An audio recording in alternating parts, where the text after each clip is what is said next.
வாழ்க வளர்க பல்லாண்டு பல்லாயிரம் தாண்டி பல கோடி 100 ஆண்டு வாழ வேண்டும் மாமா. தொட்டனை துரு மணற்கேணி மாந்தருக்கு கட்டணை துரு அறிவு என்று சொன்னார்களே.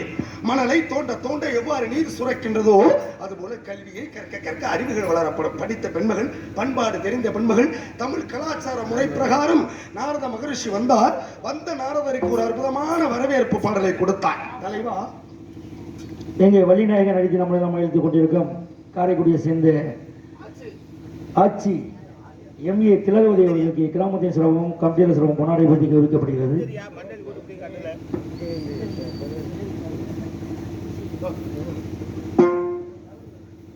அற்புதமான முறைகளிலே இந்த இடத்துல எனக்காக வரவேற்பு கொடுத்தாய். மற்ற மகிழ்வாக பொன்னாடை போட்டி கௌரவப்படுத்திய கிராமத்தார்களுக்கும் மற்றும் இவ்விழாவினை மிக சிறப்பாக நடத்தி கொண்டிருக்கூடிய விழா குழுவினர்களுக்கும் என்னுடைய சர்வம் நான் சார்ந்த கலைக்குழு சர்வம் பணிவான வணக்கங்களையும் நன்றிகளை தெரிவித்துக் கொண்டு நன்றி வணக்கம். கேளுங்கள் தரப்படும், தட்டுங்கள் திறக்கப்படும் என்று சொன்னார்களே. கேட்டால் கிடைக்குமா, தட்டினால் திறக்குமா என்று பார்க்கின்ற பொழுது உன்னிடத்திலே ஒரு சில விவரங்கள் நான் கேட்டு தெரிந்து கொள்ள வேண்டும் என்று ஆசையோடு வந்திருக்கின்றேன். ஆக இடம் உங்களுடையதாக இருந்தாலும் உன்னிடத்திலே ஒரு சில விவரத்தை நான் கேட்க வேண்டும். கேட்கலாமாமா? கேளுங்கள் சுவாமி. கேளுங்கள் தரப்படும், தட்டுங்கள் திறக்கப்படும். கேட்டா கிடைக்குமான்னு கேட்கிறேன். கேட்கிற இடமாவது கேட்கணும். இல்லம்மா, இடத்து இந்த கிடைக்குங்கிற இடம் நம்பித்தான் வந்திருக்கேன். நம்பிக்கை இருக்குல்ல, உலகத்துல ஒரு மனிதன் நம்பிக்கை இருக்குதானே. என்னை பேச விட்டு பேசு. என்னைய பேச விடுங்க. நான் என்ன கேட்கிறேன், நீ என்ன பேசுற? நீங்க கேட்கிறேன்னு சொல்லிட்டீங்க, நான் சொல்றேன்னு சொல்லிட்டேன். ஆமா, அப்புறம் என்ன கேட்க போறீங்களோ அதை மட்டும் கேளுங்க. என்ன கேட்டாலும் கொடுத்துருவியா? உலகத்துல உனக்கு அதாவது தெரிந்தது அதிகமா, தெரியாதது அதிகமா? தெரியாததுதான் அந்த உலகத்துல அதிகம். அப்புறம் எதை வேணாலும் கேளுங்க, நான் கொடுப்பேன்னா என்ன அர்த்தம்? நம்பிக்கை. நம்பிக்கையில் எத்தனை வகை நம்பிக்கை? ஏன்னா எனக்கு தெரியாததை விட எனக்கு தெரிஞ்சதை விட சரி நீங்க ரொம்ப அதிகமா தெரிஞ்சவர் மாதிரி எனக்கு தெரியல. ஓ, அப்படின்னு உனக்கு அதான் சந்தேகம். அவ்வளவுதான். இந்த சந்தேகம். அதனால எப்படி நீங்க எனக்கு தெரிஞ்சதான் கேட்க போறீங்க? அப்படி என்ன எனக்கு தெரியாத ஒண்ணு நீங்க புதுசா தெரிஞ்சுக்கணும் கேட்க போறீங்க? கற்றது கை மண்ணளவு, கல்லாதது உலக அளவு. சொன்னது யார் இந்த உலகத்திலே? இது ஔவையார் தான் சொன்னாங்க. பாருங்க, அவ்வை மூதாட்டியே சொல்றா. எவ்வளவு பெரிய அவ்வை யாருடைய அவதார மகிமையில பிறந்தாள் என்பது தெரியுமா? கலைவாணியுடைய அம்சத்துல பிறந்தவங்க. கல்விக்கு அதிபதியாக இருக்கக்கூடியவள் கலைவாணிக்கு எனக்கு என்ன சம்பந்தம்? நான் யாரும் தெரியுமா? உங்க அண்ணன் என்ன சொன்னாரு? பிரம்மாவோட புத்திரர்னு சொன்னாரு. பிரம்மாவுடைய புத்திரன் தானே சொன்னாரு. ஆமா. அப்ப பிரம்மனுக்கு கலைவாணி என்ன வேணும்? கலைவாணி பொண்டாட்டி வேணும். மனைவி தானே. ஆமா. அப்ப நான் என்ன வேணும் கலைவாணிக்கு? கலைவாணிக்கு நீங்க மகன் வேணும். அப்ப கலைவாணியிடம் இருந்து மகனாக அது உருவான நான் இந்த இடத்திலே ஆக உனக்கு தெரிஞ்சது மட்டும்தான் எனக்கு தெரியும், உனக்கு தெரியாது எனக்கு தெரியாதுங்கறியா? அதுக்கு என்ன பண்ற? கிராமத்துல பழமொழி சொல்றாங்களே, அப்படி வாத்தியார் புள்ள மக்குன்னு அப்படின்னு சொல்றாங்க. அது சொல்றாங்கிறது சொல்லு. அவர் வாத்தியாரா தான் இருக்காரு. சரி, புள்ள மக்கா இருக்கு. அது என்ன பண்றது? எல்லா வாத்தியாரையும் சொல்லல. ஒரு சில பிள்ளைங்களுக்கு அதுல ஈடுபாடு இல்ல, வேற ஏதாவது ஒரு ஈடுபாடுகள் இருக்கும்ல. அது மாதிரி நீங்க இருந்தீங்கன்னா அதுக்கு நேரம் பண்றது. ஒவ்வொரு நபர்களுக்கும் ஒவ்வொரு துறையின் மேல ஒரு நாட்டம் இருக்கும். அதாவது லட்சியம். கலைவாணியோட மகனா இருந்தாலும் சரி, இந்த உலகத்துல பிறந்த எந்த பிள்ளை, எல்லா பிள்ளைங்களுமே கலைவாணியுடைய பிள்ளைங்க தான். ஆமா. ஏன் அப்படின்னா சரியா பேசுறமே, இந்த பேச்ச கொடுக்கறவளே கலைவாணி தான். பேச்சை கொடுப்பவள் யாரு? அப்ப உங்களுக்கு மட்டும் அவன் ஆத்தா இல்ல, எனக்கு அவன் ஆத்தாதான். இல்லமா, பேச்சை கொடுப்பவள் யாருன்னு சொன்னீங்க? பேச்சை கொடுப்பவள் கலைவாணி தான். கலைவாணி தான் கொடுக்கிறான். ஆமா. நாவலை அமர்ந்து நாவை பிளட்டு விட்டுக் கொண்டு இருக்கின்றான். அப்ப அந்த கலைவாணி எல்லாருக்கும் பேச்சாளர் தானே கொடுக்கிறா. ஒரு சில பேர் ஊமையா பிறக்கிறாங்களே, அப்ப கலைவாணி என்ன பண்ணா? அது உங்க அம்மா கிட்ட போய் நீங்க கேட்க வேண்டிய கேள்வி. சொன்னீங்க யாருக்கிட்ட எந்த கேள்வி கேட்கணும்னு சொன்னீங்கல்ல, அது மாதிரி இந்த கேள்வியை உங்க அம்மா கிட்ட போய் நீங்க கேட்கணும். அப்ப நம்பிக்கை. ஏமா எல்லாரும் பேசுறாங்களே, இவன் மட்டும் ஊமையா பேசுறேன், ஊமையா இருக்கானே, என்னம்மா வரணுமா? அந்த அம்மா கிட்ட கேட்கிற கேள்விய என்கிட்ட வந்து கேட்டா நானா எல்லாரையும் பேச வச்சுக்கிட்டு இருக்கேன்? நான் பேசி எல்லாரையும் என் பேச்ச கேட்க வச்சுக்கிட்டு இருக்கேன். அவங்களுக்கு எனக்கு வித்தியாசம் இருக்கு. கலைவாணியுடைய அருளாலே உன்னுடைய பேச்சை கவர வேண்டும் என்பதற்காக சமயம் அறிந்து பேசி நேரங்களில் பேசாம வாயை மூடிட்டு கிளம்பிரு. ஏன் வாயை மூடிக்கிட்டு இருக்கணும் அந்த இடத்துல மட்டும்? ஏன்னா அறிவாளி கிட்ட பேசினா ஜெயிச்சிடலாம், முட்டாள் கிட்ட பேசி ஜெயிக்க முடியுமா? ரொம்ப சிரமம் தான்.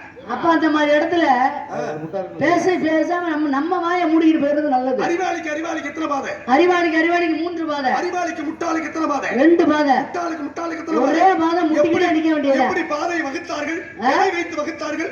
அறிவாளிக்கு 3 பாதைன்னு சொல்றீங்கல்ல. ஒரு அறிவாளிக்கு இருந்து போறாருன்னா அங்க இருந்து ஒரு அறிவாளி வர்றாருன்னா சரி, அவர் விலகி போட்டுமையா அப்படின்னு நினைக்காம நம்ம விட்டு கொடுத்து போவோம் அப்படின்னு விலகி போயிடுவாரு. பாருங்க, அவர் வர்றவரு அறிவாளி, அவர் விலகி போயிடுவாரு. எல்லாரும் நடக்கிறதுக்கு ஒரு பாதை இருக்கும்ல, மொத்தம் 3 பாதை ஆயிருந்தா இறங்குறது ஒரு பாதை, பாதை, வந்து நடந்து வந்தது ஒரு பாதை. அறிவாளிக்கு முட்டாளுக்கு ரெண்டு பாதை. என்ன எப்படி? அறிவாளி ஒதுங்கி போயிருவாரு. முட்டா பையன் என்ன பண்ணுவேன்? அறிவாளியோ இல்ல, அந்த முட்டாள் நினைப்பானா இவங்க பெரிய அறிவாளியோ, இவங்களுக்கு நம்ம பாதை விடணுமோ அப்படி எல்லாரும் நடக்கிற பாதையில இவன் நடந்து போவானா? அப்ப ரெண்டே பாதை தான். ஆனா முட்டாளுக்கு ஒரே பாதை. இவங்க என்ன பெரிய ஆளு, இவங்களுக்கு நம்ம விலகி போறது அப்படின்னு நினைப்பேன் இந்த முட்டாளு. அடுத்த முட்டாள் எதிரில் வர்ற முட்டாள் நினைப்பேன் இவங்க என்ன பெரிய ஆளு, இவங்களுக்கு ஒதுங்கி போறது. அப்ப ரெண்டு பேரும் போய் முட்டிக்கிட்டு நிக்க வேண்டியது. முட்டாளுக்கும் ஒரே பாதை. அவ்வளவுதான். நம்பிக்கைன்னு சொன்னீங்கல்ல, ஆமா. உங்கள்ட்ட இருக்கிற நம்பிக்கை தன்னம்பிக்கையா, தெய்வ நம்பிக்கையா, மூட நம்பிக்கையா, அவநம்பிக்கையா? என்கிட்ட இருக்கிற ரெண்டே நம்பிக்கை. என்ன நம்பிக்கை? தெய்வ நம்பிக்கை ஒன்று, தன்னம்பிக்கை ஒன்று. நான் கற்ற கல்வி மீது எனக்கு நம்பிக்கை இருக்கு. நியாயமா நான் ஏத்துக்கிறேன். ஆமா. ஏன்னா ஒவ்வொரு மனிதர்களுக்கும் முதல்ல இந்த அவநம்பிக்கைங்கிறது என்ன, மூட நம்பிக்கைங்கிறது என்ன? ஒரே ஒரு விஷயம் பாருங்க. இப்ப இதத்தான் செய்யணும், இதத்தான் செய்யக்கூடாது அப்படின்னு சொல்லுவாங்க. பாருங்க, இதத்தான் செய்யணும். இப்ப இன்னொரு விஷயம், அமாவாசை தினத்தன்று வெளியில போகாதப்பா அப்படின்னு சொல்லுவாங்க. ஏன் வெளியில போறவங்க பூரா உயிரோடு திருப்பி வரலையா? அதுக்கு பேர் என்ன? ஆமா, அதான் மூட நம்பிக்கையா இல்ல தெய்வ நம்பிக்கையா? இது மூட நம்பிக்கை. மூட நம்பிக்கை தானே. அவ நம்பிக்கை ஒண்ணு இல்லமா. அப்ப நான் உங்கள்ட்ட கேட்கக்கூடிய கேள்வியே நீங்க திசை திருப்புறீங்க. இப்ப நம்பிக்கை ஏன் தொழிலே அதான் பேசிக்கிட்டு போறாள் அப்படியே திசை திருப்புறது. உன் தொழிலே அதுதானே. எனக்கு அதான் தொழில் நுணுக்கம். உனக்கெல்லாம் வாத்தியாருனா முதல்ல தெரிஞ்சுக்க, உன்னைய திசை திருப்புறனா இல்லையான்னு பாரு. அப்படியா? நம்பிக்கை வந்ததுக்கு அப்புறம் தெய்வ நம்பிக்கை வந்ததா, தெய்வ நம்பிக்கை வந்ததுக்கு அப்புறம் உனக்கு தன்னம்பிக்கை வந்ததா? ரெண்டு நம்பிக்கையில நான் வாழ்க்கை நடத்துறேன்னு சொன்னீங்க. நான் கேட்ட கேள்விக்கு அவநம்பிக்கைன்னா என்ன அர்த்தம்னு சொல்லல. விளக்கம் சொல்றேன்டமா. சொல்லுங்க. நீங்க திசை திருப்ப கூடாதுங்கறதுக்காக தான் நான். அவநம்பிக்கைன்னா முதல்ல என்ன தெரியுமா? என்னது? நாரதர் வந்திருக்காரு. அவரு உலகத்துல எல்லாமே தெரிஞ்ச ஞானி அப்படின்னு சொல்றாங்களே, அவற்றெல்லாம் நம்மளால பேச முடியுமா முடியாதா? அப்படின்னு ஒரு பேசி ஜெயிச்சிருவோமா ஜெயிக்க முடியாதா? இப்படியா அப்படியா அப்படின்னு யோசிச்சுக்கிட்டே இருக்க பாத்தீங்களா? அதுதான் அவநம்பிக்கை. ஆனா தன்னம்பிக்கை என்ன தெரியுமா? இவரெல்லாம் என்ன பெரிய அம்மா கொடுக்கு, இவர்கிட்ட எல்லாம் பேசி நம்மளால ஜெயிக்க முடியாது. நம்ம கற்ற கல்வி மீது நமக்கு நம்பிக்கை இருக்கு. அப்படி என்ன நம்மளோட ஒரு விவரம் தெரிஞ்சுட்டு வந்திருக்காரு, பாத்துருவோமே அப்படி நினைக்கிறதா தன்னம்பிக்கை, தன் மேல கொண்ட நம்பிக்கை. ஆனா தெய்வ நம்பிக்கை என்பது ஏதோ படிச்சிருக்கே அத்தா அவனோட அனுகிரகத்துல. ஆனா நாரதர் சரியில்லை. நீ ஏன் சொல்ற? இல்ல இல்ல, நான் சொல்லல. தெய்வத்துக்கிட்ட நான் நினைக்கிறது. நீ முறைகிற. நான் சொல்றது இல்ல, நினைக்கிறேன். மனதளவுல நினைக்கிறேமா? நாரதரை விட வள்ளிதாயா அற்புதமா பேசிச்சு அப்படின்னு இந்த கிராமத்து மக்கள் காலையில பேசலாம். அது உன் கையில தான் ஆத்தா இருக்குமா, ஆத்தா முத்து மாதிரி அப்படின்னு தெய்வத்து மேல கண்டிப்பா எனக்கு வெற்றியை கொடுப்பார் முத்துமாரி அப்படி நினைக்கிறேன். பாத்தீங்களா? நினைக்கிறேன். அதுக்கு பேரு தெய்வ நம்பிக்கை. ஒவ்வொரு மனிதனுக்கும் முதலிலே உருவாகுவது முதல்ல தன்னை நம்பணும். அதுக்கப்புறம் தான் தெய்வத்துக்கிட்ட தெய்வ நம்பிக்கை வைக்கணும். தன்னையே நம்பலன்னா அப்புறம் அடுத்த தெய்வத்தை எப்படி நம்புறது? நான் தான் என்பது இந்த உலகத்துல என்ன விட்டா ஆள் இல்லைன்னு ஒருத்தர் பேசுவாங்க. அதுக்கு பேரு மண்டக்கணம்னு பேரு. அப்ப எல்லோரோடவும் நானும் ஒருவனாக இருக்க வேண்டும் என்பதுக்கு பேரு நம்பிக்கை. இப்ப ஒரே ஒரு விஷயம் சாமி, நான் தான் பெரிய ஆளு அப்படின்னு நினைச்சுக்க கூடாது. சரி, அது அகந்தை. நம்ம தான் ரொம்ப சின்ன ஆளு அப்படி நினைக்க கூடாது. அப்படி நினைக்க கூடாது. நான் தான் பெரிய ஆள் அப்படின்னு சொல்லுவாங்க. ஆனா நான் நினைக்கிறேன் இந்த இடத்தை பொறுத்த வரைக்கும் நான் தான் பெரிய ஆளு அப்படின்னு நினைப்பு இருந்தா தான் உங்ககிட்ட பயம் இல்லாம தைரியமாக பேச முடியும். அப்படி நினைப்பு தான் பொழப்ப கெடுக்குடான்ட்ட. இல்ல இல்ல, என்னோட நினைப்பெல்லாம் எடுத்துட்டு போறனால என்னோட நினைப்பெல்லாம் பிழைப்ப கொடுக்க. இப்ப தைரியமான ஆம்பளையா இருந்தா என் பேசுங்க. நீ சரியான பொம்பளை, நீ ஜெயிச்சுட்டு போயிட்டீங்கன்னா இந்த நின்னூர் கிராமத்துல உனக்கு மகுடா அப்படின்னு சொல்றேன். போதுமா? கையில தொலைச்சு விடுங்க, தொலைச்சு எல்லார்கிட்டையும் வார்த்தையை கொடுக்குற மாதிரி. இப்ப நீ எனக்கு வரவேற்பு கொடுத்தீங்களா? வரவேற்பாளர் கொடுத்தீங்க. முதல் வார்த்தை என்ன கொடுத்தீங்க? முதல் வார்த்தை அது என்ன சொன்னேன்? பாடல் பாடுங்களா? பாடல் பாடுனீங்களா? அந்த வரவேற்பு பாடல்ல முதல் வரி என்ன? அப்படி தெளிவா கேளுங்க. கேள்வியை தெளிவா கிடந்து பதில ஒழுங்கா சொல்ல முடியும். நான் எப்படி வேணாலும் கேட்பேன். அதை எட்டி பிடிச்சு பேசக்கூடிய தைரியம் இல்லையா? நீங்க எப்படி முதல்ல வந்த உடனே நீ என்ன வார்த்தை கொடுத்தா சுவாமி அடியவங்களை வணங்குகிறேன்னு சொல்லி கேட்கல. நீ வரவேற்பு பாடல் கொடுத்தியா? அந்த வரவேற்பு பாடல முதல் வரி என்ன? தலைவா தவ புதல்வான். அப்படியே ஏன் இப்ப காரணம் இருக்குமா? என்ன காரணம்? நீங்க வரவேற்பாளர் தலைவா தவ புதல்வா என்ன பண்ணீங்க? வருகவே. இப்ப என்னைய பார்த்து தலைவன் சொல்றீங்கல்ல, ஆமா. இந்த உலகத்துல தலைவான்னு ஒருத்தரை பார்த்து சொல்லிட்டாங்கன்னா அவங்க தேர்தல்ல நிக்க போறான்னு அர்த்தம். இல்ல அவர்களுக்கு ரசிகர் மன்றம் அதிகமா இருக்குன்னு அர்த்தம். ஒண்ணு திரைப்படத்துறையில இருக்கனா உனக்கு தலைவனா இருக்கிறதுக்கு, இல்ல தேர்தல்ல நிக்கிறனா எனக்கு உங்க ஓட்டு கேட்டனா நான் உன்ட்ட என்னை தலைவன் சொல்றேன். ஒண்ணு தலைவன் சொல்றீங்களே, நாட்டுக்கு தலைவனா, வீட்டுக்கு தலைவனா, இல்ல ஊருக்கு ஊராட்சி மன்ற தலைவனா? நீ எப்படி என்னை தலைவர்னு சொன்ன? நீங்க ஊராட்சி மன்ற தலைவரா வந்தாலும் ஊரு கிளு கிளுன்னு தான் இருக்கும். நீங்க வச்சு பாருங்க அப்புறம் தெரியும். நீ ஏன் வருவதற்கு முன்னால காக்குற? நாரதர் வந்தாலே கலகம். நாரதர் வந்தா கலகம்னு எல்லாம் சொல்றாங்க. ஊருக்கு தலைவரானா ஊரே கலகமா தான் கிடக்கும். கால் வைத்தால் கலகம், நாள் கடந்தா நன்மை, மூத்தோர் சொல்லு முதல் நெல்லிக்காயும் முன்னால கவக்கம் பின்னால இழிக்கும் என்று சொன்னார்கள். நல்லா தெரிஞ்சுக்கிறேன். ஆரம்பத்துல கலகம் தான். இப்ப எந்த நாட்டுக்கு நான் தலைவரா இருந்தேன்னு சொல்லணும்.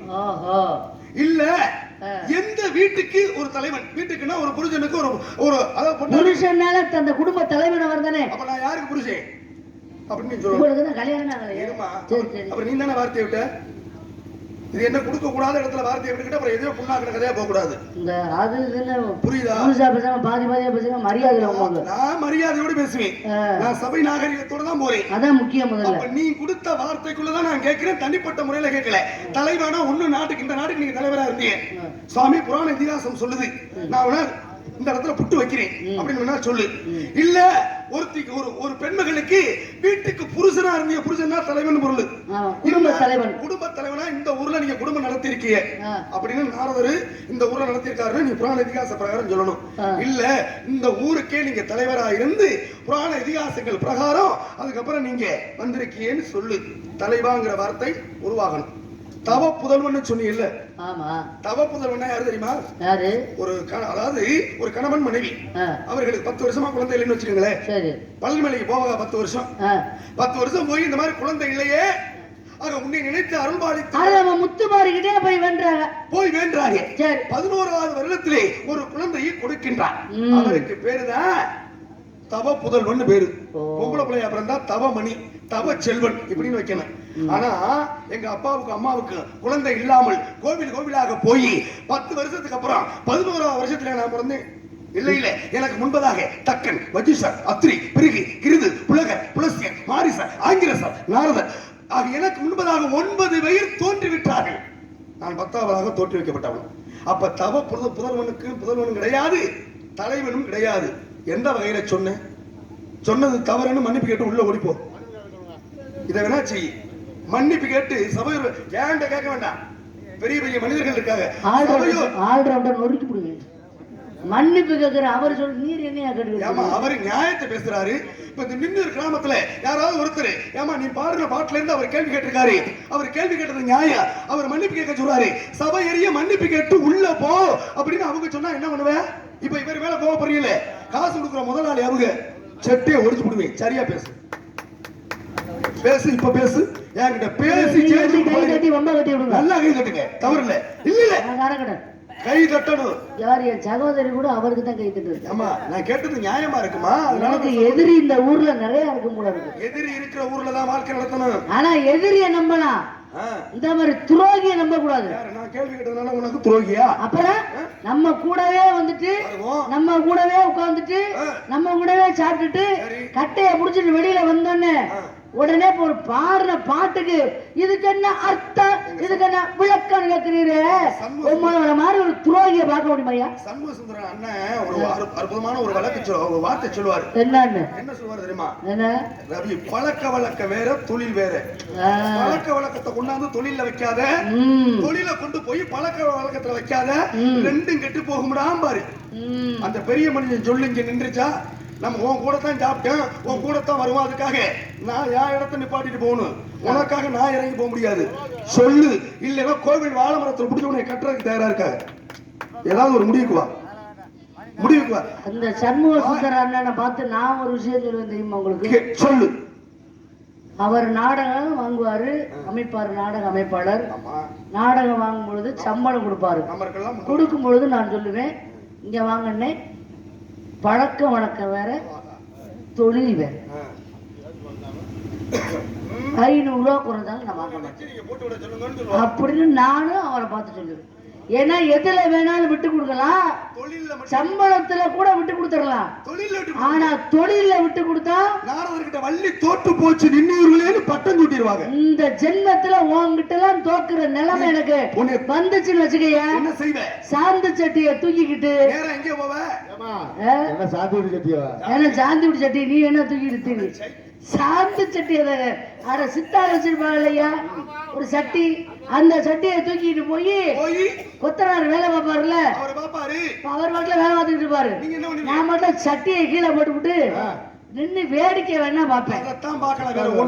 ஏழை பார்க்க முடியாது, அது ரொம்ப சிரமமானதானே. சரி, இப்ப உங்களுடைய கேள்வி நியாயமான கேள்வி. எப்படி உள்ள போ போயிடுறியா, மன்னிப்பு கேக்குறியா, இல்லன்னா மாமரத்துல புடிச்சு கட்டி வைப்பேன், இதெல்லாம் சொன்னீங்கல்ல.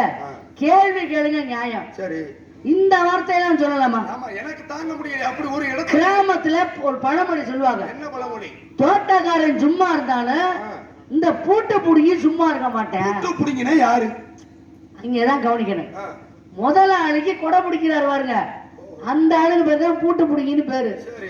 முதலாளிக்கு கொடை பிடிச்சுக்கிட்டே போவார்ல, போகும்பொழுது முதலாளி பார்த்து பாப்பாராம், பிள்ளைகளாம் வேலை பார்க்கும் பொழுது தினம் வேலை பார்க்குது, எதோ நினைக்கிறது அசந்து மருந்து வேலை பார்க்குது, பார்த்துட்டு போகுது. எப்பா மெதுவா பாருங்க, நம்ம வயக்காடுத நீங்க எடுக்கிறதே கடை எடுங்க அப்படின்னு சொல்லிட்டு அவர் வீட்டில் பேசாம போவாராம். ஆனா அவர் வீட்டில் முன்னாடி வேலை பார்த்துட்டு போயிட்டு இருக்கும்போது இந்த கொடை பிடிக்கிறாங்கல்ல, அவங்க சும்மா இருக்க மாட்டாங்க. அவங்க கொடையை மடக்கி கமுக்கட்டுக்குள்ள வச்சுக்கிட்டு வேகாம விறுவிறுன்னு வயலுக்குள்ள இறங்கி இப்போ களை எடுத்துக்கிட்டே போவாங்கல்ல, கொஞ்சம் தான் அவ்வளோ தூரம் போனோடனே ஏதாவது ஒன்று விட்டு போயிடும். ஒரு களை ரெண்டு களை விட்டு போக தான் செய்யும். எல்லா களையும் எடுத்துட முடியுமா? அந்த விட்டு போன களையை சரியாக கண்டுபிடிச்சி அந்த ஒரு களையை பறிச்சுக்கிட்டு, முதலாளி இங்கே வாருங்க அவங்க பார்க்குற வேலை லட்சணத்தை அப்படின்னு சொல்லுவாங்களாம். இதை ஏன் சொல்கிறேன், இன்னைக்கு அந்த கதை தான் நடந்துக்கிட்டு இருக்கு. பணம் கொடுக்குற முதலாளி அவங்க சொல்லட்டும். நாரதர் கேட்ட கேள்விக்கு வள்ளியம்மான பதில் சொல்ல முடியலப்பா, உள்ள போ சொல்லுங்கப்பா அப்படின்னு முதலாளிய சொல்லட்டும். இல்ல மன்னிப்பு கேளுங்க சொல்லட்டும், இல்லன்னா பதில் சொல்ல மாலாமரத்துல கட்டி வைப்போம்னு சொல்லட்டும். என்னங்கய்யா நான் பேசுறேன், நியாயமா பேசுறேன். முதலாளி எல்லாம் பேசாம இருக்கும் பொழுது நீர் பூட்டு புடுங்கி நீ என்னையா பேசுறது, என்னைய உள்ள போ சொல்றதுக்கு இதுக்கெல்லாம் கை தட்ட மாட்டீங்களா? நீங்க சொல்லலாமா? வழக்க நம்ம நடத்த தீர்ப்பு அவங்க சொல்லட்டும். மக்கள் தீர்ப்பே மகேசன் தீர்ப்புன்னு முடிவு பண்ணி அவங்கள்ட்ட ஒப்படைச்சாச்சு. தலைவான்னு சொன்னேன் உங்களை. ஏன் பாட்டு ஏன் தலைவான் சொன்னேன்? சின்ன சந்தேகம் வந்துருச்சு எனக்கு. இன்னும் மறுபடியும் சந்தேகமா? ஒரு நிமிடம் மட்டும் இருக்கலே. என்னது? முதலாளி கொடை பிடிக்கிறாருல, சந்தேகம் பத்தி அதிகமா இருக்குமா? இருக்கு சந்தேகம்னு ஒண்ணு இருந்தா தான் வாழ்க்கை சீராமையும்டா. சரி சொல்லுங்க. வாழ்க்கையே சந்தேகமாய் விட கூடாது, ரொம்ப முக்கியம். இப்ப முதலாளி கொடை பிடிக்கிறாருல, ஆமா, அவருக்கு பேர் என்ன சொன்னீங்க? அதான் கொடை பிடிக்கி. நீங்க கொடை பிடிக்கின்னு சொல்லிட்டு பிடிக்கி. கொடை பிடிக்கிறவருக்கு பேர் என்ன சொன்னீங்க? அவருக்கு கொடை பிடிக்கின்னு பேர் முதல்ல இருக்கு. அதுக்கப்புறம் போய் பூட்டை பிடிக்கிறாங்க, பூட்டு பிடிக்கி. இதுல இன்னொரு விஷயம் பாருங்களேன், முதல்ல கொடையை பிடிக்கிறாருல, ஏன் கொடை பிடிக்கணும் தானே வைக்கணும், ஏன் பூட்டு பிடிக்க வைக்கிறாங்க? அவர் இந்த போய் ஏதோ ஒன்று ரெண்டு விட்டு போன கலையை போய் காட்டி கொடுக்குறாருல உங்கள மாதிரி. பாருங்க, பாட்டு பாடும் பொழுது முதலாளி வீட்டு கதவை சாத்திட்டு ஒருத்தர் வருவாரு, வேகமா ஓடி போய் பூட்டை எடுத்து பாப்பாராம், சரியா கூட்டியிருக்கானா இல்லையா. எல்லா இடத்துலயும் நடக்கக்கூடிய நிகழ்வு. அவருக்கு பேர் தான் கணக்க பிள்ளை. எல்லா இடத்துலயும் அவருக்கு பேர் தான் கணக்க பிள்ளைன்னு பேரு. இது முன்னோர்களுடைய வாக்கு. ஆனா நீங்க ஒரு விஷயம் தெரியுமா, மதரா இல்லாம ஒரே விஷயம் பேசு. பூட்டுன்னு உடனே சரியா இருக்கான்னு எழுத்து பாக்குறோம்ல. ஏன் எழுத்து பாக்குறோம் தெரியுமா? பூட்டி இருக்கமா, சரியா பூட்டி இருக்கமா இல்லையா, இல்லையா? அலங்காரம் பண்ணிக்கிறோம்ல, கண்ணாடி முன்னாடி சரியா அலங்காரம் பண்ணிருக்கோமா அப்படின்னு பாப்போம், பாத்துக்கிறோம்ல. இதுக்கு எடுத்துக்காட்டு நிறைய சொல்லலாம்.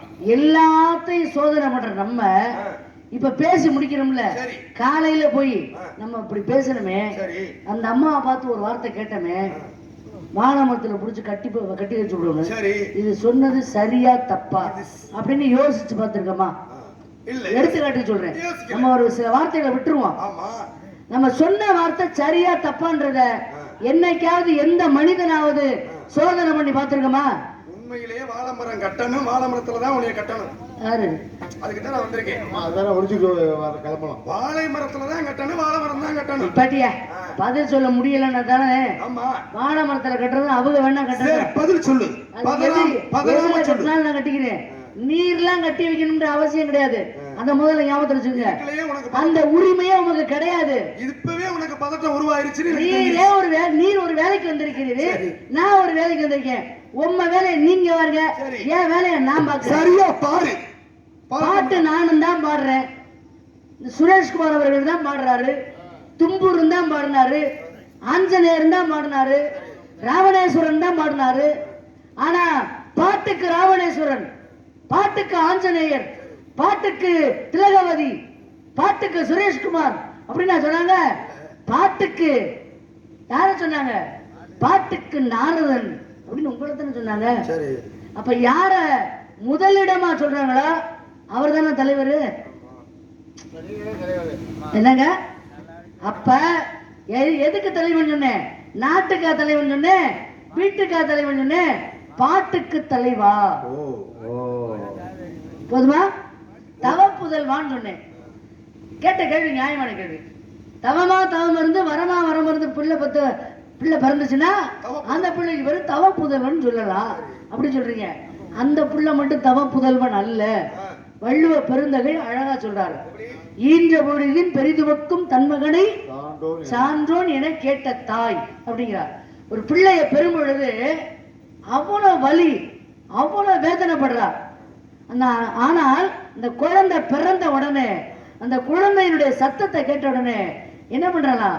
மகிழ்ச்சி அடைஞ்சிடறாளாம். அந்த வலியெல்லாம் மறந்துடுறாளாம். அதனாலதான் அதற்கு பேரு பிரசவம். ஒவ்வொரு குழந்தையையும் அவர் பெற்றெடுக்கும் பொழுது இறந்து இறந்து பிறக்கிறாளாம். அதனால பிரசவம் அப்படிங்கிறது பேர் வச்சாங்க. அப்ப இடையில பேசக்கூடாது. உங்க ஏன் மண்டா அப்படியில நீர் தாங்க உடைக்கப்படாது. சரி, இப்ப எந்த குழந்தைக்கு பேரு தவ புதல்வன் பேரு அப்படின்னா அந்த குழந்தைக்கு மட்டும் இல்ல பேரு. இந்த மாதிரி ஒரு பிள்ளை இப்ப ஓட்டப்பந்தயத்துல ஜெயிச்சிருச்சு, பரிசு கொடுக்குறாங்க. இல்ல வகுப்பறையில ஒரு பள்ளியில முதல் மாணவனாக மாணவியாக தேர்ந்தெடுத்துட்டாங்க. அப்ப சொல்லுவாங்க, இந்த இப்படிப்பட்ட பிள்ளையை பெறுவதற்கு இந்த பிள்ளையுடைய தாய் என்ன தவம் செய்தாளோ. சொல்லுவாங்களா? சொல்ல மாட்டாங்க? சொல்லுவாங்கல்ல. அப்ப இந்த மாதிரி அறிவாளிகள் முன்னிலையில இந்த பிள்ளையை பெறுவதற்கு அப்படியே என்ன அர்த்தம்? உங்களுக்கு முன்னாடி 9 பேர் பிறந்தாங்களே, தர்ச்ச பிரஜாபதி, பிறகு இருது, புலவர், பிளஸர், அமர்சி, அத்திரி, மரிச்சி அப்படி சொன்னீங்களே, அந்த 9 பேர்த்துக்கு பொண்டாட்டி இருக்கு. உமக்கு பொண்டாட்டி இருக்கா? எல்லாரும் சுயநலமா பிள்ளைய பார்த்துக்கிட்டாங்க. அப்ப பிரம்மனுக்கு 9 பிள்ளைகள்னால பெருமை கிடைச்சிச்சா? உங்க ஒருத்தர்னால தானே பெருமை. அப்பதான் இந்த உலகமே சொல்லுது பிரம்மனை பார்த்து, இப்படிப்பட்ட பிள்ளையை பெறுவதற்கு இவ தாய் கலைவாணி என்ன தவம் செய்தாளோ. அப்ப என் தவ புதல்வன் யாரு? தவமா தவம் இருந்து பெத்தெடுக்கிற பிள்ளை மட்டும் தவ புதல்வன் அல்ல. எந்த பிள்ளைனால தாய் தந்தையருக்கு பெருமை கிடைக்குதோ அந்த பிள்ளையும் தவ புதல்வன் தான். சரியா? அதனாலதான் தவ புதல்வான் உங்களை சொன்னேன். சும்மா வாயில வந்தது பூரா வார்த்தை, நான் பாடுறதான் பாட்டுன்னு பாடிட்டு போறதுக்கு. நீங்க பேசுறத வசனம், நீங்க பேசுறத வசனம். வாதி என்ன சொல்றாங்களோ பிரதிவாதி கேள்வி கேட்கணும், பிரதிவாதி என்ன சொன்னாலும் வாதி கேள்வி கேட்கணும். வாதி பிரதிவாதி என்று சொன்னார்கள். அதனால பதறாம அற்புதமான ஒரு பதில சொன்னதுக்கு நன்றி. நான் பதற மாட்டேன், பதறது நீங்க தான். நான் பதற மாட்டேன். நீங்க கேட்டு பாரு, வந்ததுல இருந்து கேட்டு பாரு. நான் பதறலையா? தெளிவா கேள்விகளை கேட்கிறேன். நீங்க தான் பதறீங்க. பேசும்போது என்ன சொல்றீங்க? தச்சு பிரஜாபதி, பிறகு இருந்து, பிளர், பிரஷர், ஆகர்ஸ், அத்திரி, பரிசு அப்படி சொன்னீங்கல்ல. அது என்னுடைய வேகம், அது என்னுடைய வேகம். வேகம் இல்லையா, அது பதறது. பதறனா கொண்டு பொருள். இந்த கட்டை என் பேச்ச பாருங்களேன், என் பேச்சுல தெளிவு இருக்கும். எப்படி? எல்லாருக்கும் போய் சேர்ற மாதிரி இருக்கும். தெளிவா பேசுறதுனால தெளிவா பேசுறதுனாலதான் போய் உங்களுக்கு சேருது. அப்ப என் பேச்சுல தெளிவு இருக்கும், கூடவே பணிவு இருக்கும். அதை விட என் பேச்சுல துணிவு இருக்கும். ஏன் தெரியுமா? ஏன் பணிவா இருக்குன்னு சொல்றேன்? நான் ஒரு விளைந்த நெற்கதிர். வயல்காடு அற்புதமா இருக்கு. வயல்லாம் பார்க்கும் பொழுது, பயிரெல்லாம் பார்க்கும் பொழுது, இந்த வயல்ல நெல் விளைந்த பிறகு நெற்கதிர் எப்படிங்க எப்படி இருக்கும்? தலை குனிஞ்சு தானே இருக்கும், இப்படிதானே இருக்கும். அப்ப பணிவு தானே. அப்ப வயல்ல விளைந்த நெற்கதிர் பணிவா இருக்கு. ஏன் மணிவா இருக்கு என்னைய மாதிரி? அதுகிட்ட விஷயம் இருக்கு. என்ன விஷயம்? அரிசிங்கிற விஷயம். இடையில பதர் இருக்கு பாருங்க, விளையாம. அதுதான் உங்களை மாதிரி காத்துல அப்படி சிலு சிலு சிலு சிலு சிலு சிலுன்னு ஆடும். அது மாதிரி இந்த இடத்துல நான் ஒரு விளைந்த நெற்கதிர், நீர்லாம் ஒரு பதறு. அதான் இந்த மாதிரி பதறு இது கிடந்து. எனக்கு ஆள் இருக்கியா? உன்னைய நம்ப மாட்டேன். இந்த இடத்துல வள்ளி என்பதை விடுத்துருங்க. இந்த கை தட்ட உடனே எனக்கு பதில் சொல்லி ஆகணும். ஏன் எனக்கு மட்டும் தட்டிடக்கூடாது? எரியுமே. வேண்டாம், வள்ளிங்கிறத விடுத்துருங்க. நான் நாரதங்கிறத விடுத்துறேன். விட்டுருங்க. திலகவதிங்கிறத விடுத்துறணும். ரவி பிரசாத்துங்கிறத விட்டுருங்க. இப்ப நீங்க வந்து விளைந்த நெற்கதிர், நான் யாரு? பதறு. இந்த உலகத்துல நெற்கதிருக்கு பெருமையா பதருக்கு பெருமையா? நெற்கதிருக்கு தான் பெருமை. அதுவே ஒரு பதறு. பதறுல போய் என்ன பெருமை இருக்கு? நெற்கதிருக்கு பெருமையா பதருக்கு பெருமையா? கேட்ட கேள்விக்கு மட்டும் பதில். எதுக்கு பெருமைன்னு கேக்குறீங்க? நெல்லுக்கு தானே அவங்களே சொல்றாங்க. பெருமை நெற்கதிருக்கு தானே பெருமை. நான் சொல்றேன் இந்த உலகத்துல பதருக்கு தான் பெருமை. நான் பதராவே இருந்துட்டு போறேன், நீ நெற்கதிராவே இருந்துட்டு போ. பதருக்கு தான் பெருமைன்னு சொல்றேன். அவரே ஒத்துக்கிறாரு, நானே ஒரு பதறு ஒத்துக்கிறாரு. அது சரி, ஆனா அதுல பெருமை இருக்குங்கிறீங்களே, என்ன பெருமை? இப்ப விளைந்த நெற்கதிர் எங்கம்மா விளையும்? அது வயல்ல விளையும். ஆமா, நீங்க நெற்கதிர் தானே. ஆமா, நான் வெறும் பதர் தானே. ஆமா, நான் எந்த இடத்துல இருக்கேன், நீ எந்த இடத்துல இருக்கேன்னு மட்டும் சுட்டி காட்டுறீங்க. நீங்க காட்டுங்க பாப்போம். விளைந்த நெற்கதிர் எங்க இருக்கும்? வயல்ல. வயல்ல தானே இருக்கும். விளைஞ்ச உடனே என்ன செய்வோம்? விளைஞ்ச உடனே அறுப்பான். அறுவடை செய்துட்டு வந்து அது வயல் வேற, வைக்கோல் வேறையா, நெல் வேறையா பிரிப்பான். ரெண்டையும் பிரிச்சதுக்கு அப்புறம் அதுக்கப்புறம் உமி வேற, அரிசி வேறையா பிரிப்பான். அது ரெண்டையும் பிரிச்சதுக்கு அப்புறம் அதுக்கப்புறம் வந்து அரிசியை மட்டும் சமைப்பான். சமைச்சதுக்கு அப்புறம் சாப்பிடுவோம். சாப்பிட்டா மரியாதை. சாப்பிட்டா என்னன்னு கேட்டேன். என்ன இது ஒரு சபையில வச்சு கேக்குற கேள்வி அது? ஏங்க இவ்வளவு கேள்விக்கு எல்லாம் பதில் சொல்றீங்க, ஏன் அந்த சபையில எதுக்கு பதில் சொல்ல மாட்டீங்களா? சரி விடியா, அசிங்கமான விஷயத்தை கூட அழகுபடுத்த எனக்கு தெரியும். தெரியுமில்ல? என்ன சாப்பிட்டதுக்கு அப்புறம் என்ன ஆகும்? என்னது? அது நரகல் ஆகும். நரகல் தானே. ஆமா, நீ நெற்கதிர் தானே. ஆமா, உன்னுடைய முடிவு நரகல். நீ எல்லாம் கீழே கிடக்குற, உன்னுடைய முடிவு நரகல். பார்த்து தடுமாறி கால வச்சிடாதீங்க, நாரி போடுவீங்க. நான் யாருன்னு சொன்னேன்? பதர்ன்னு சொன்னேன். நான் எங்க இருக்கேன் தெரியுமா? எங்க? இந்த பதர் இருக்கு பாத்தீங்களா? ஆமா. பசுமாட்டுடைய சாணத்தை எராட்டி செய்யணும்னா எதுக்கு பின்னால எதை ஒட்டணும்? அந்த சாணத்துல வந்து பதரை போட்டு பரட்டுவாங்க. பரட்டி பரட்டதுக்கு அப்புறம் சவுத்த ஒரு அடி அடிச்சு ஒட்டணும். ஒரு 10 நாளைக்கு உருட்டி ஒரு அடி. இல்லம்மா 10 நாளைக்கு ஒட்டியாச்சுல. ஒட்டினதுக்கு அப்புறம் ஒரு 10 நாளைக்கு அப்புறம் அப்புறம் காஞ்சு வரை எடுப்பாங்க. எடுத்த உடனே என்ன செய்யணும்? எரிப்பாங்க. எரிச்சா சாம்பல். சாம்பலுக்கு மறுபடியும் விபூதி. உன் நெற்றியில நான் இருக்கேன், நீ காலுக்கு கீழே இருக்க. நான் பதறி விபூதி ஆயிட்டியா? நீ நரகலா கிடக்குற. இதுல யாரையா பெரியாளு? தோலச்சு போடுவேன், பேசுப்ப. உன் நெற்றியில இருக்க நான் விபூதியா? எதிரியா இருந்தாலும் நியாயமான விஷயத்தை சொல்லும்போது ஏத்துக்கணும். இப்ப நீராடி நீராடின்னு சொல்லுவாங்க. ஒரு நாளைக்கு 2 தடவை குளிக்க சொன்னாங்களா முன்னோர்கள்? அப்படி இல்ல, ஒரு தடவை குளிப்பது நீர் ஆடுவது. நீர் ஆடி எழுந்த உடனே திருநீர் உடம்பு முழுவதும் ஆடுவது. அதனாலதான் நீராடி நீராடி. நல்லா குளிச்சுட்டு வாங்க. குளிச்சுட்டு வந்த பிறகு நீராடி வந்த பிறகு திருநீராடுங்க. உடம்புல திருநீரை விபூதியை பூசுங்கிறாங்க முன்னோர்கள். ஏங்க திருநீரை உடம்புல பூச சொன்னாங்க? உள்ள இருக்கக்கூடிய துரு நீர் வெளியாகும், கெட்ட நீர் வெளியாகும். முதல்ல அந்த பட்டை எத்தனை இடத்துல அடிக்கணும் தெரியுமா? 17 இடத்துல அடிக்கணும். ஏன் ஒரு 18 இடத்துல அடிக்கணும்ல? அப்படி அடிச்சோம்னா அது இந்த சாஸ்திரத்தை மீறிய கட்டுப்பாடு. காரணம் என்ன தெரியுமா? எனக்கு முப்பிறவிலே 52 மனைவிகள். சரி, அந்த 52 மனைவிகளை ஒரு மனைவியை மட்டும் மகதி என்ற பெயரை யாழா வச்சிருக்கேன். ஆக மீதம் 51 முருகப்பெருமான் கொடுத்திருக்கேன். ஒரு பட்டைக்கு எத்தனை கோடு? 3 கோடு. 3 கோடு 17 இடத்துல அவர் அடிச்சிருப்பாரு.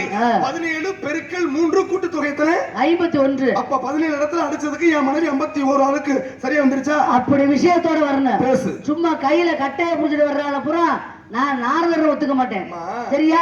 இருங்க. இப்ப குளிச்சுட்டு வந்த பிறகு நீர் ஆடணும். என்ன ஆடணும்? திருநீர் ஆடணும். குளிச்ச உடனே உடம்புல திருநீர் பூசுங்க அப்படின்னு சொன்னாங்க முன்னோர்கள். ஏன் திருநீரை பூச சொன்னாங்க தெரியுமா? திருநீர் வெளியாக வேண்டும் என்பதற்காக. நல்லா கவனிக்கணும். உடம்புல உள்ள திருநீர் வெளியாகணும்னா நம்ம என்ன பண்ணணும்? திருநீரை உடம்புல பூசணும். நான் கேட்கிறேன் உங்கள்ட்ட, ஒரு மனுஷன் உயிரோட இருக்காரு. உயிரோட உள்ள மனிதனுடைய உடம்புல திருநீர் எடுத்து பூசினா துருநீர் வெளியாகுமா? புரியுதா கேள்வி? கேள்வி புரியுது. ஒரு மனுஷன் இறந்து போயிட்டாரு, அவரோட உடம்புல திருநீரை பூசினா துருநீர் வெளியாகுமா? ஒரு மனிதன் உயிரோடு இருக்கக்கூடிய மனிதனாகப்பட்டவனுடைய உடம்புல திருநீரை பூசினால் துருநீர் வெளியாகும். நல்லா கவனிச்சிருங்க. உயிரோட உள்ள மனுஷன் உடம்புல திருநீர் பூசினாதான் துருநீர் வெளியாகும். ஒரு மனுஷன் உயிரோட இருக்கணும்னா முக்கிய 3 தேவைகள் 3 உண்டு. உண்ண உணவு, உடை, இருக்க இடம். இது 3 முக்கியம். முக்கியமான 3 மனிதனுக்கு தேவையானது. இதுல முதலிடம் எது தெரியுமா? உண்ண உணவு. உண்ண உணவு. உண்ண உணவு எதுல இருந்து கிடைக்குது? அது விளைந்த நெற்கதிரில இருந்து கிடைக்குது. நெற்கதிரில இருந்தானே கிடைக்குது, நெல்லுல இருந்தானே கிடைக்குது. அந்த நெற்கதிரில இருந்து வரக்கூடிய அரிசிய மனுஷன் சாப்பிட்டாத்த உயிரோட இருக்க முடியும். சரியா? உயிரோட மனுஷன் இருந்தாத்த, உயிரோட உள்ள மனிதனுடைய உடம்புல திருநீரை பூசினாத்த துருநீர் வெளியாகும். அப்ப விளைந்த நெற்கதிர் ஏனக்குள்ள இருக்கக்கூடிய அந்த அரிசியை சாப்பிட்டாத்த நீங்க இந்த பதர் இருக்கு பார்த்தீங்களா, அந்த துருநீர் வெளியாக உங்க பதர் எடுத்துக்கிட்டு அப்புறம் பூசணும். வண்டி பந்தயத்துல எந்த வண்டி முதல்ல எல்கிய தொடுதோ அந்த வண்டிக்கு தானே பரிசு. பின்னால வர்ற வண்டிக்கு பரிசா? அப்படியே கொடுத்தாலும் 2வது பரிசு தானே. அப்ப சாப்பிட்டா தானே உயிரோட இருக்க முடியும். உயிரோட இருந்தா தானே உங்க பதர் எடுத்துக்கிட்டு பூச முடியும். அப்ப யாருக்கு முதலிடம்? கை தட்டுங்க முதல்ல. யோ குறுந்துடற, நான் முன்னேறு மாதிரி, நீர்லாம் எனக்கு பின்னேறு. முன்னேறு யாரு ஓட்டணும் தெரியுமா? சால் போட தெரிஞ்சவங்க தான் ஓட்டணும். அனுபவம் உள்ள ஆளு தான் முன்னேறு ஓட்ட முடியும். தெரியல? அதுக்கு பின்னாலதான் பின்னேறு. அப்ப நீ முன்னால நான் பின்னாலங்கறியா? அவ்வளவுதான். உனக்கு முன்னால வந்து உனக்கு பெருமையா, பின்னால வந்து எனக்கு பெருமையா? முன்னால வர்றது எனக்கு தான் பெருமை. கிடையவே கிடையாது. பின்னால வந்த எனக்கு தான் பெருமை வலிமை உண்டு. உனக்கு ஏதாவது என்ன நீ பேசிக்கிட்டு இருக்கிறீங்க? என்ன பேட்டிக்கு முடியா பேசிக்கிட்டு? தான் பேசுவீங்க. பின்னால வர்ற ஆளுக்கு எப்படி பெருமை இருக்கு? எப்படி பெருமை? முன்னால வர்ற ஆளுக்கு தான் முதல் பரிசுன்னு சொல்றீங்கல்ல, பெருமைன்னு சொல்றீங்கல்ல. நான் சொல்றேன் முன்னால வர்ற ஆளுக்கு பெருமை இல்ல, பின்னால வர்ற ஆளுக்கு மட்டும்தான் பெருமைன்னு சொல்றேன். எப்படி தெரியுமா? எப்படி? ஒரு நல்லா உற்று கவனிங்க. உற்று கவனிங்க சொல்லுங்க. முன்னால ஒரு பசு ஒரு கன்றை ஈண்டுது.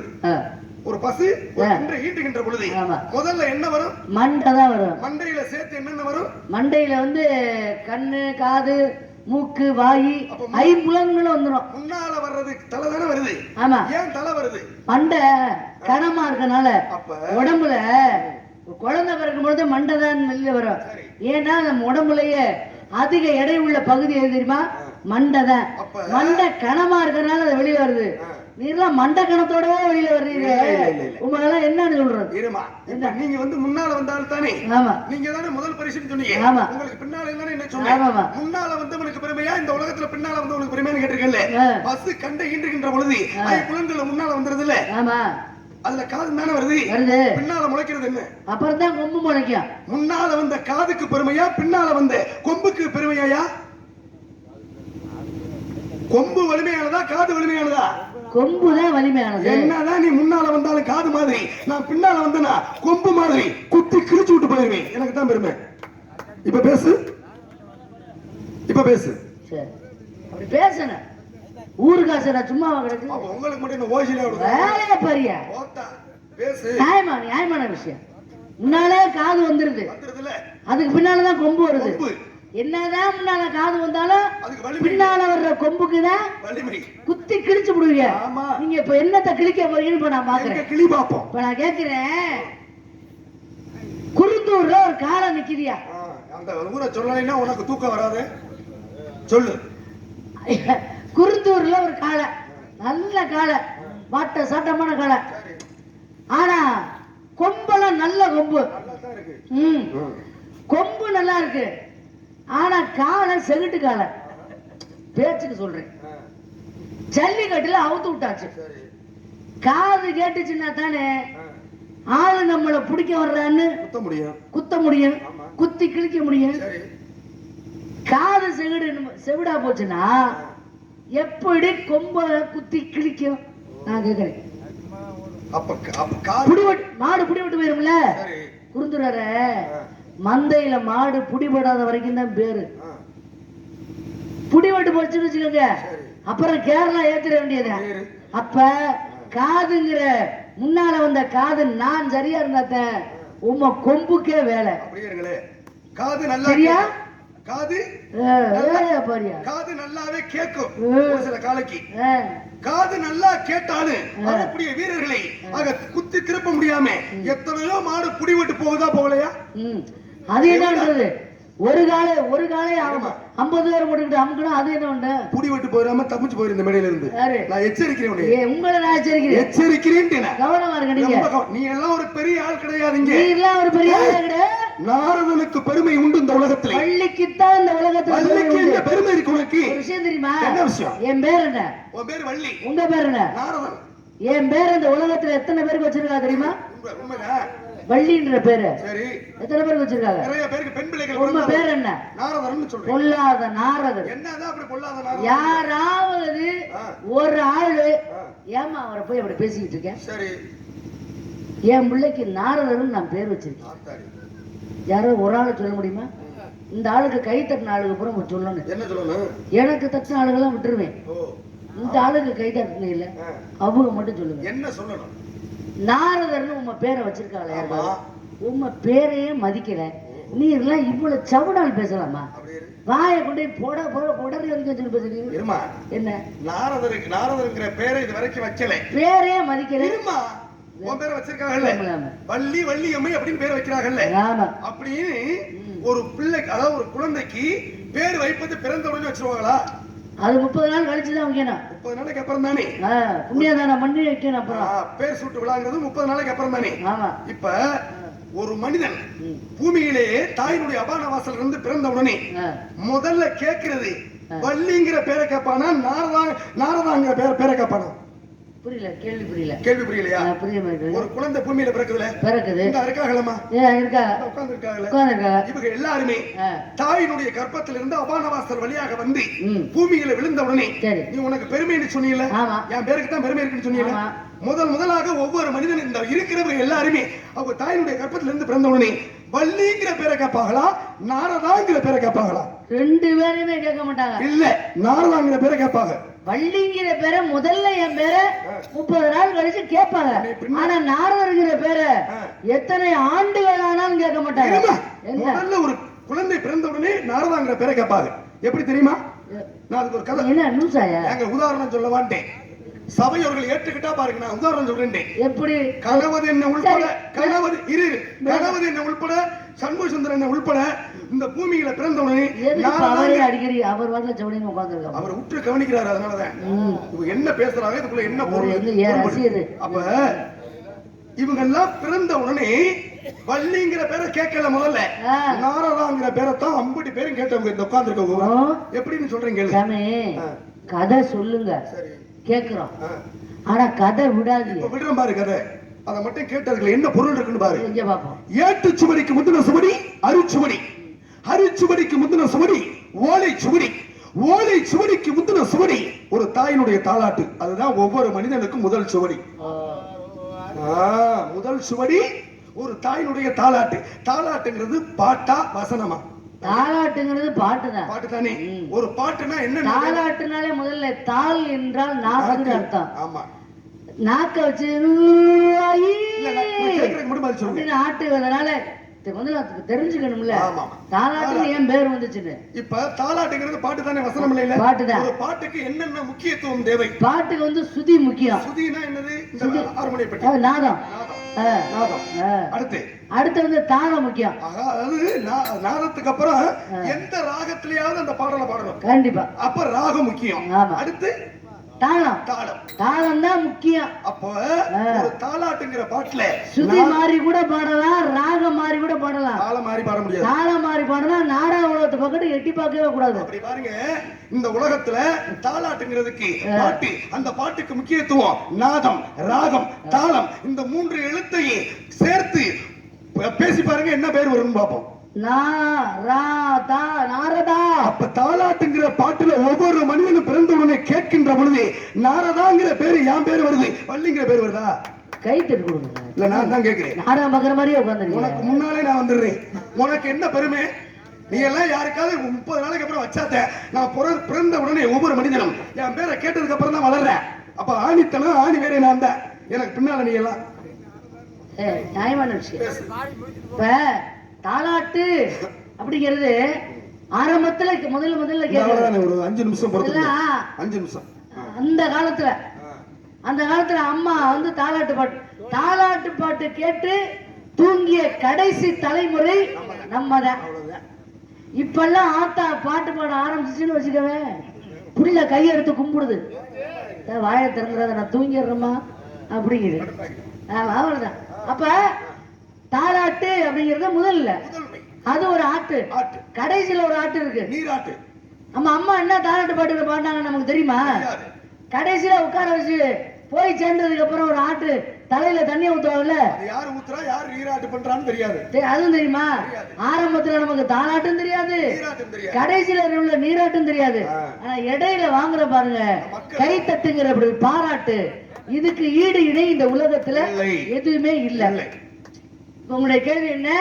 நான் தான் முதல்ல வர்றேன் அப்படின்னு சொல்றீங்க. இப்ப உங்க பேரை வைக்கிறது இல்ல அப்படின்னு சொன்னே, ஏன் வைக்கிறது இல்ல? நான் தான் முதல்ல வர்றேன் அப்படின்னு இதுக்கு இவ்வளவு பெரிய விளக்கம் கொடுக்குறீங்க. கவலைப்படாதீங்க, வருத்தப்படாதீங்க, வேதனைப்படாதீங்க. உங்க பேரை வச்சிருக்காங்க பூலோகத்துல. நான் இப்படியும் பேசுவேன் அப்படியும் பேசுவேன், இப்ப இப்படி பேசுறேன் பாருங்களேன். உங்க பேரை வச்சிருக்காங்க எப்படி தெரியுமா? 2 நண்பர்கள் ரகசியமா ஒரு 2 விஷயம் பேசிக்கிட்டு இருப்பாங்க. பேசிக்கிட்டு இருக்கும் பொழுது அங்க இருந்து அவ்வளவு தூரத்துல இருந்து ஒருத்தர் வருவாரு.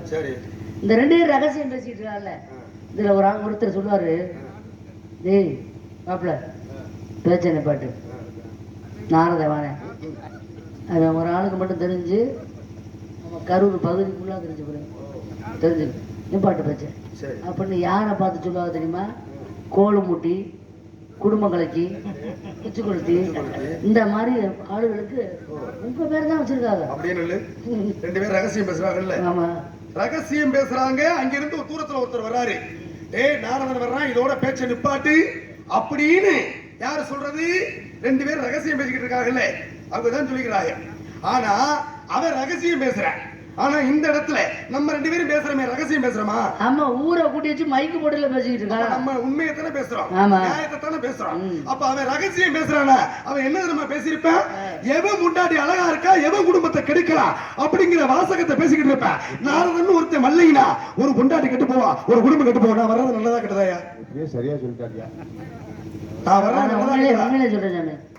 உங்களுக்கு திறமை இருக்கு, வரணும்ல திறமை இருக்கு. பேர் வப்பால வச்சு நீங்க வாயை வச்சே பொழைச்சுக்குவீங்க. வாயை வச்சதுனால தான் சரஸ்வதி உள்ள இருக்கிறதுனால தான் பேசுறேன். சரி, என்ன வேலை அப்படி வந்து? அங்க தந்தை பிகர், நம்பி தாய் பிகரோ, தங்கி பிகரோ. இதுதான் ஊர் உலகத்துக்கே தெரியுமையா? பெண்களுக்கு என்ன? பெண்களுக்கு உண்டான பருவங்களை 7 வகை. அங்க அடைஞ்சக்கூடிய பருவம் எந்த பருவத்தை அடைஞ்ச மாதிரி உங்களுக்கு தெரியுது?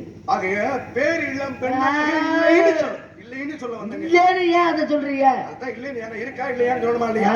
அப்ப மங்கை பருவம் 12 வயசு 6 மாசம். ஆகா இன்னொரு 4 மாதத்துல வெளியில வந்துருமே. என்ன அது புள்ளையா? வயச சொல்றியா? வயது உன்னுடைய உருவத்திற்கு பருவத்திற்கு தகுந்தார் போலே உனக்கு மாப்பிள்ளை பார்த்து வந்திருக்கமா? மாப்பிள்ளை பேரு முருகப்பெருமான். பிடிக்கல எனக்கு, நீங்க சொல்றத கேட்க முடியாது. சொல்லுங்க வார்த்தைகளே கேட்டா மோட்சம், இல்லைன்னா வாழ்க்கை வீழ்ச்சம். அல்பகல் முந்தன வார்த்தைகள்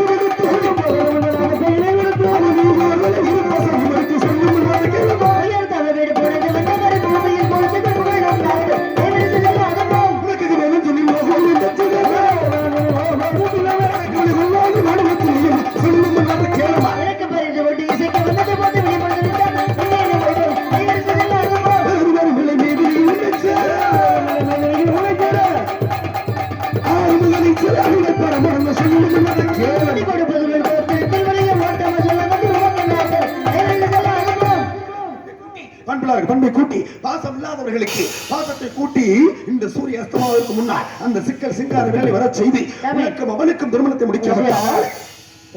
என்ன விஷயம்? அந்த காலத்துல இப்ப கொஞ்சம் மாற்றங்கள் ஏற்பட்டுருச்சு. அந்த காலத்துல சிவனை வணங்கணும் முடிவு பண்ணிட்டாங்கன்னா, அவங்க வரும் தெரிஞ்ச நாள்ல இருந்து சிவனை வணங்கணும் முடிவு பண்ணிட்டாங்கன்னா இறப்பு வரைக்கும் சிவனுடைய பக்தரா தான் இருப்பாங்க. மாற்றத்துக்கு வேலையே இல்லை, இருக்க மாட்டாங்க. பெருமாளை கும்பிட ஆரம்பிச்சுட்டாங்கன்னா இறப்பு வரைக்கும் பெருமாள் தான், வைகுந்தம் தான். அப்படிமா ஒரு சமயத்தை சார்ந்தாங்கன்னா அந்த சமயத்துல இருந்து மற்ற சமயத்துக்கு மாறுவதற்கான வாய்ப்பு இல்லை. சைவம்னா சிவனை கும்பிட ஆரம்பிச்சா கைலாயம் தான். அந்த அந்த காலகட்டங்கள்ல அதான் இருந்தது. அப்படி இருந்த காலகட்டத்துல ஒருத்தர் என்ன பண்ண தெரியுமா? நான் நெற்றியில என்ன சின்ன அணிஞ்சிருக்கேன், நீங்க நானா அதாவது பெருமாளுடைய அத்தன்மாள் பிரம்மம் என்று நான் சொல்றேன். பட்டை அடிச்சிருக்கேன், நான் நீங்க ராமம் ராமம் போட்டிருக்கேன். அந்த காலத்துல பட்டை அடிச்சாலும் பட்டை தான் அடிப்பாரு, ஆமா ராமம் போட்டாலும் ராமன் தான் போடுவாரு. சரி. இதானே உண்மை, ஆ, ஏத்துக்கிறீங்களா? இதெல்லாம் உண்மைதான். உண்மைதானே? ஆமா. ஆனா, பட்டைக்கு பெருமை சேர்த்தவர்கள் 63 பேர்கள். ஆக ராமத்துக்கு பெருமை சேர்த்தவர்கள் 12 ஆழ்வார்கள். தனியா வகுத்திருக்காங்கல்ல. வகுத்தாச்சு. ஆனா பட்டை அடிச்சுக்கிட்டு சிவனுடைய தீவிரமான பக்தரா இருந்த ஒருத்தர் கடைசியில பெருமாள் பக்தரா மாறிட்டாரு. பெருமாளே பெருமாளே பெருமாளேன்னு கும்பிட ஆரம்பிச்சிட்டாரு. சரி, யாருங்க சாமி அந்த ஆளு? அற்புதமான கேள்வி. அதாவது கடைசியா முடிஞ்சிட்டு போகும்போது இவ பேர் வாங்க பாக்குறாங்களாம். இதான் தொழில் நுணுக்கம்ங்கிறது. நான் யாருங்கிறது தொழில் பண்ற பெரிய விஷயம் இல்ல, நுணுக்கம். அதான் நான் யாரு, ஏன் நுணுக்கத்தை கொஞ்சம் கவனிக்கிறியா? என்னது? பட்டை அடிச்சவன் தானே, சிவனை கும்பிட்டவன் தானே பெருமாளை போய் பெருமாளைன்னு தேடி போன ஒருத்தன். அவன் யாருன்னு தானே கேட்கிறேன். எந்த ஊர்னு சொல்ல மாட்டேன், என்ன பேர்னு சொல்ல மாட்டேன். எதுவுமே சொல்ல வேண்டாம். நான் கொடுக்குற விளக்கம். இப்ப பாருங்களே, பட்டை அடிச்சவே சிவனை கும்பிட்டவே பெருமாள் பக்கம் போயிட்டான். இப்ப நான் கேக்குறேன், பெருமாளுன்னு அனுதினமாக கோவிலையே கிடந்தவன் ஒருத்தன் சிவனுடைய பக்தனா போயிட்டான். யாரா சொல்லு? குறுங்குறாரு.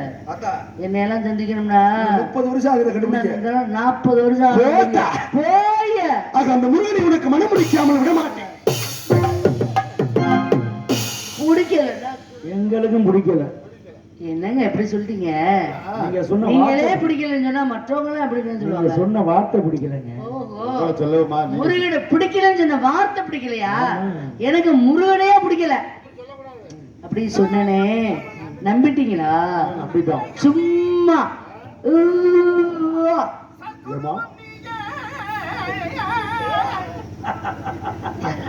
யாருப்பா என்னோட சத்தம் கேக்குது?